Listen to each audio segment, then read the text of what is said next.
there is an element of keeping it, light and simple. So it's integrating in your life, but it's not, taking over your life.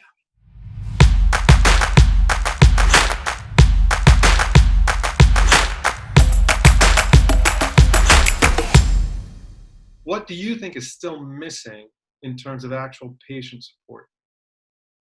As you say, Kevin, there is a lot of options right now for patients with diabetes.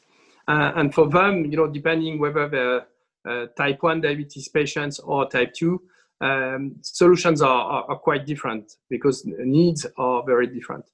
When it comes to type 1, it's more control, more integration, and definitely the closed loop that we were envisioning with the use of pumps and sensors and so on is also taking place. Even if you don't go to a pump solution.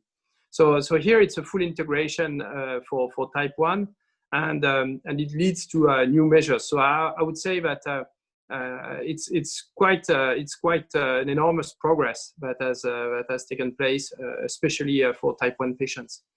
The challenge, I think, is more for type 2 patients, because that depends where you want to play, and whether you want to be more in the prevention area or basically in the late stage type 2 management.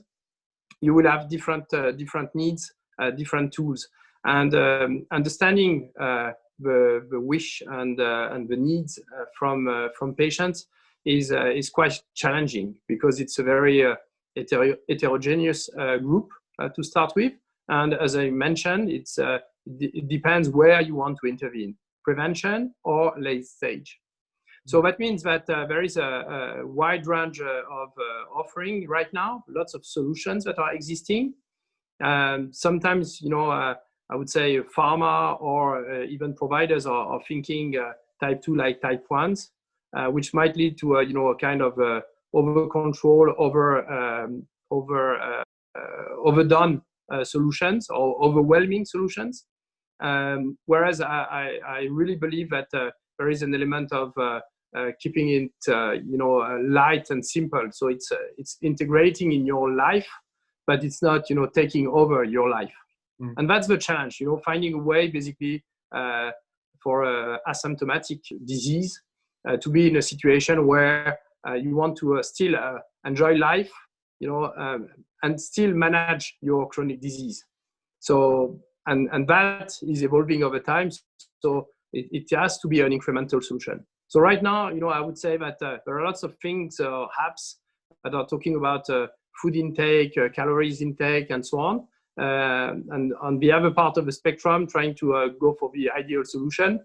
And in the middle, and possibly incremental solutions are not really there. So that's for self patient management. The other thing is the relationship between doctors and patients, and that I think there is very huge opportunities, and you can put the doctors or HCPs in a kind of broader perspective. You can think that a diabetes patient is a cardiology patient. He is also he needs to be visited by also some other specialties, nephrologists, receiving nurses, and so on and so forth. So what is really missing is this possibility to interconnect as the patient wish, in order to have something which is flawless for him.